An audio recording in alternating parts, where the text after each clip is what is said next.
আসসালামু আলাইকুম এভরিওয়ান, কেমন আছেন সবাই? আশা করি সবাই ভালো আছেন।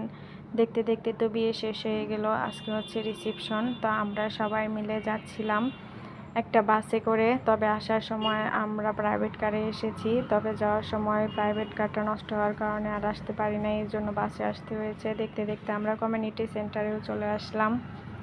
আর সেন্টারটা কিন্তু অনেক সুন্দর ছিল। এখানে মজার বিষয় কি জানেন, দুইটা বিয়েরই অনুষ্ঠান চলছিল, একটা বিয়ের আর একটা হচ্ছে রিসেপশনের। তো আমি তো একটু ভিডিও করার জন্য আগে আগেই এসে পড়েছিলাম। তো আমি আবার ভুল করে যার বিয়ে হচ্ছে সেইখানে চলে গিয়েছি। এখন আমি আর আমাদের বউকে খুঁজে পাচ্ছি না। পরে দেখি এখানে ব্যানার টানানো আছে যে 3 তলায় হচ্ছে রিসেপশনের অনুষ্ঠান। তারপরে আমি আবার সবার সাথেই নিচে চলে আসলাম, কারণ আমি একা একাই চলে গিয়েছিলাম ভিডিও করার জন্য। এখানে সবাই আসছিল, তারপর নিচে এসে সবার সাথে আবার আমি 3 তলায় চলে গিয়েছি। এই যে সবাই তো এসে পড়েছে, আরও কিছু পিছনে ছিল তারাও আসতেছিল। এদিকে তো সবাইকেই খুব সুন্দর লাগছে, আর আমাকে তো কেউ ভিডিও করে দেয় না, আমি সবার ভিডিও করতে থাকি। এই জন্য আমি একটু বলছিলাম আমাকে একটু ভিডিও করে দাও। পরে আমার ছোট বোন একটু আমাকে ভিডিও করে দিয়েছে। তো এসে দেখছিলাম যে সবাই খাওয়া দাওয়া শুরু করেছে। আর ছেলের বাড়ির অনুষ্ঠান ছিল রাতে, কিন্তু আমাদের দাওয়াত ছিল রাতে। তবে ওনারা দুপুর থেকে আয়োজন শুরু করেছে, কারণ ওনাদের মেহমানদের সব দুপুরে খাওয়া দাওয়া করিয়েছে, আর আমাদের জন্য অনুষ্ঠান ছিল রাতের বেলা। তো এখানে বরবধূ, এই যে মাশাআল্লাহ কি সুন্দর লাগছে দেখুন। আর রিসেপশনের লুকটা কিন্তু অনেক সুন্দর হয়েছে। ওর বিয়ের থেকে আমার কাছে রিসেপশনের এই লুকটাই ভালো লেগেছে বেশি।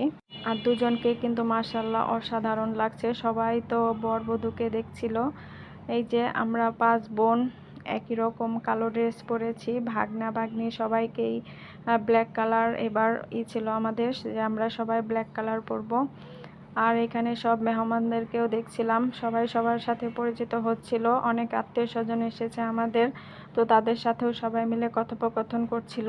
এখানে তো ছবি তোলা হচ্ছে বিভিন্ন আত্মীয় স্বজনের সাথে। এই যে আমার সুন্দরী মামি এখানে বসে আছে, মামিকে কিন্তু অনেক সুন্দর লাগছে। আর এই যে আমার দুলা ভাই আর আমার মামাতো ভাই, এই দুইজনের তো গল্পের শেষই নাই। যেখানে যাই সেখানে এই গল্প শুরু করে দেয়। তো ভাইয়া আমার ফোন নাম্বার চাচ্ছিল, তো ফোন নাম্বার দিলাম।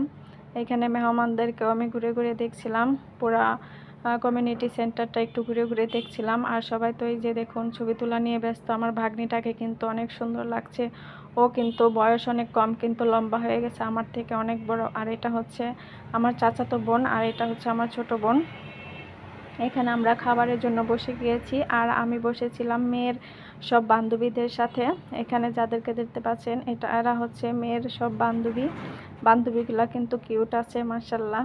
আর ওই পাশ দিয়ে অন্যরা সবাই বসেছে আর কি, আমার পরিবারের সবাই।